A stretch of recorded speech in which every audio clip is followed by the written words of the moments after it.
Kisah Nabi Sulaiman alaihi salam. Sulaiman adalah putra dari Nabi Daud alaihi salam. Ia terkenal dengan sifatnya yang terpuji dan juga cerdas. Pernah suatu ketika, ada dua orang wanita yang memperebutkan satu bayi. Mereka berdua menghadap kepada Nabi Daud untuk meminta keadilan. Nabi Daud memutuskan bahwa bayi itu milik wanita yang lebih tua. Keputusan ini membuat wanita yang lebih muda merasa kecewa. Ia pun meminta Sulaiman untuk memberikan saran. Supaya adil bagi kedua wanita itu, Sulaiman meminta bayi itu dibelah menjadi dua. Saran Sulaiman disambut dengan gembira oleh wanita yang lebih tua. Baginya, itu adalah keputusan yang adil. Sementara wanita yang lebih muda nangis terseduh. Ia berkata, "Lebih baik aku kehilangan bayiku daripada ia dibelah menjadi dua." Sulaiman pun memutuskan bahwa bayi itu adalah anak dari wanita yang lebih muda. Karena seorang ibu tidak mungkin tega melihat anaknya disakiti. Kecerdasan, kebijaksanaan, dan keadilan pada diri Sulaiman begitu tinggi. Rakyat Bani Israel langsung mengangkat Sulaiman menjadi raja setelah Nabi Daud wafat. Allah kemudian mengangkat Sulaiman menjadi rasulnya. Pada masa pemerintahan Nabi Sulaiman, rakyat Bani Israel mencapai masa kejayaan. Mereka hidup dalam kemakmuran.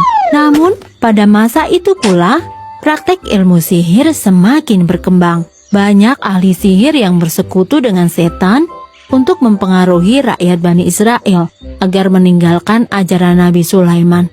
Oleh karena itu, Nabi Sulaiman memerintahkan agar semua buku sihir dikumpulkan.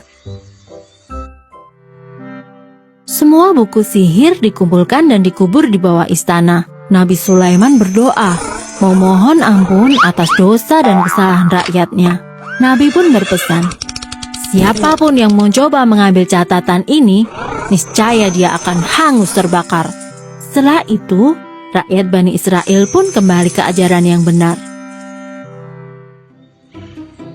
Suatu ketika, Allah Subhanahu wa Ta'ala memerintahkan kepada Nabi Sulaiman untuk membangun sebuah rumah suci atau Baitul Maqdis untuk menyembah dan memuliakan Allah. Pasukan Nabi Sulaiman bahu-membahu membangun Baitul Maqdis di kota Yerusalem. Setelah rumah suci selesai, Allah memerintahkan umatnya untuk berziarah dan berhaji ke Baitul Maqdis tersebut. Nabi Sulaiman pernah bernazar akan berkeliling dunia setelah Baitul Maqdis selesai dibangun. Maka berangkatlah Nabi Sulaiman beserta para pasukannya. Mereka akhirnya tiba di lembah Asgalan, sebuah lembah yang dihuni oleh kerajaan semut. Sang Raja Semut memerintahkan seluruh rakyatnya untuk bersembunyi karena pasukan Nabi Sulaiman sudah dekat. Dan saat tiba di lembah tersebut, Nabi Sulaiman memerintahkan agar pasukannya berhenti sejenak.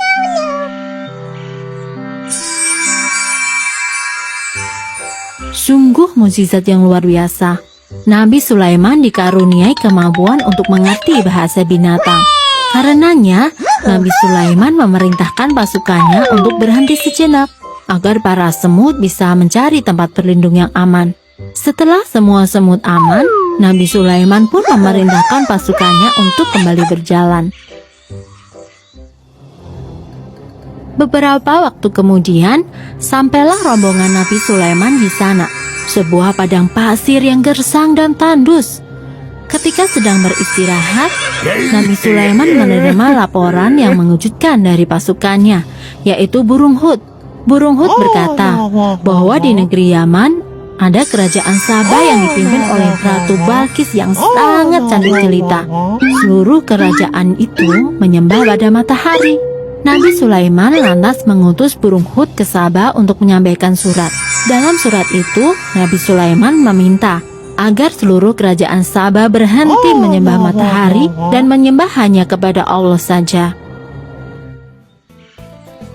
Rupanya kerajaan Sabah tidak mau menuruti perintah Nabi Sulaiman.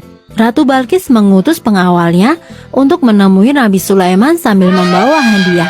Jika Nabi Sulaiman menerima hadiah tersebut, pastilah ia hanya manusia biasa dan bukan utusan Tuhan. Kabar tentang rencana Ratu Balkis didengar oleh burung Hud. Segera saja burung Hud menemui Nabi Sulaiman.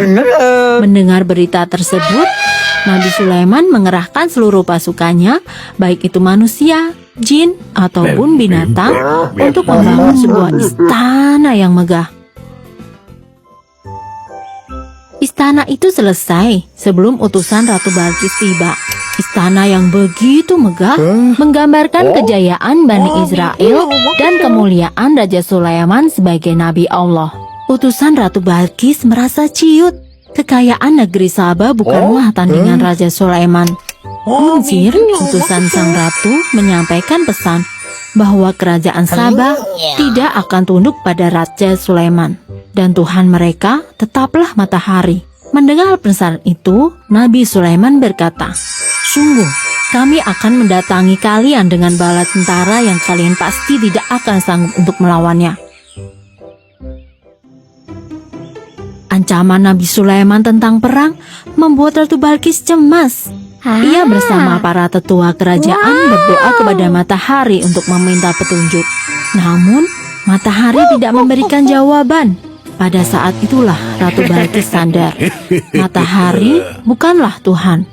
Maka, ia bersama rombongan kerajaan pergi menuju istana Sulaiman. Sebelum Ratu Balkis tiba, Raja Sulaiman memerintahkan kepada pasukannya untuk membawa singgasana atau kursi Ratu Balkis ke istananya. Jin Ifrit yang merasa hebat menyanggupinya. Namun ia gagal. Jarak istana Ratu Bilqis dan istana Raja Sulaiman sangatlah jauh. Hingga akhirnya ada seorang ahli kitab yang sanggup membawa kursi tersebut.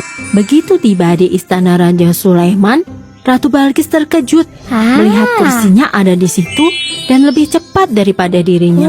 Kemudian ia pun mengakui Raja Sulaiman sebagai nabi dan berjanji untuk bertaubat serta beriman kepada Allah Ta'ala.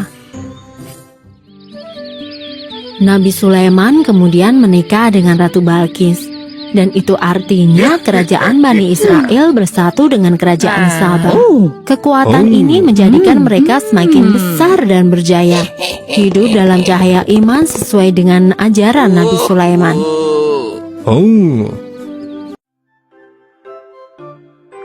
Kisah Nabi Sulaiman dan para semut ada di dalam Al-Quran. Ketika rombongan Nabi datang, semut berteriak, "Hai semut-semut, masuklah ke dalam sarang-sarangmu, agar kamu tidak diinjak oleh Sulaiman dan tentaranya, sedangkan mereka tidak menyadari." Surat An-Naml ayat 18. Nabi Sulaiman alaihissalam pun tersenyum dengan tertawa karena mendengar perkataan semut itu. Beliau berdoa, "Ya Tuhanku, berilah aku ilham untuk tetap mensyukuri nikmat-Mu yang telah Engkau anugerahkan kepadaku dan kepada dua orang ibu bapakku, dan untuk mengerjakan amal saleh yang Engkau ridhoi. Dan masukkanlah aku dengan rahmat-Mu ke dalam golongan hamba-hamba-Mu yang saleh." Quran